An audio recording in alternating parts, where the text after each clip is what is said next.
B24 news আজকের আলোচিত সংবাদ শিরোনাম। দুর্নীতিমুক্ত বাংলাদেশ গড়তে জিরো টলারেন্স, প্রধানমন্ত্রীর সঙ্গে টিআইবি নির্বাহী পরিচালকের গুরুত্বপূর্ণ বৈঠক। রাতের মধ্যেই ৮ অঞ্চলে ৬০ কিমি বেগে কালবৈশাখীর সংখ্যা, নদ বন্দরে ১ নম্বর সংকেত। শাপলা চত্বর হত্যাকাণ্ড, বিচারের মুখোমুখি সাবেক মন্ত্রী দীপু মনি ও ২ সাংবাদিক, ১৪ মে ট্রাইব্যুনালে হাজিরের নির্দেশ।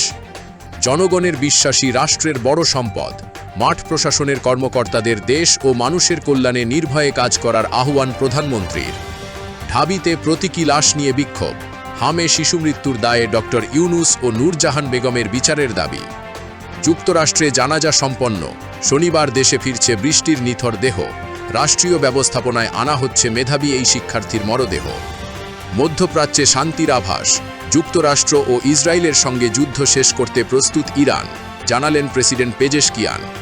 নির্বাচন পরবর্তী সহিংসতায় উত্তাল পশ্চিমবঙ্গ, ৪৮ ঘণ্টায় ২০০ এফআইআর, গ্রেফতার ৪৩৩ ও সহস্রাধিক আটক। যুদ্ধবিরতি চুক্তিতে বড় আঘাত, বৈরুতে ইসরায়েলি বিমান হামলায় হিজবুল্লাহ কমান্ডার নিহত, নতুন করে সংঘাতের সংখ্যা। বায়ার্নকে কাঁদিয়ে টানা দ্বিতীয়বার ফাইনালে বর্তমান চ্যাম্পিয়ন পিএসজি, বুদাপেস্টে শিরোপার লড়াইয়ে প্রতিপক্ষ আর্সেনাল। এই ধরনের আরও ভিডিও পেতে এখনই আমাদের চ্যানেলটিকে লাইক, শেয়ার ও সাবস্ক্রাইব করে আমাদের পাশে থাকুন। ধন্যবাদ। B24 news multimedia desk.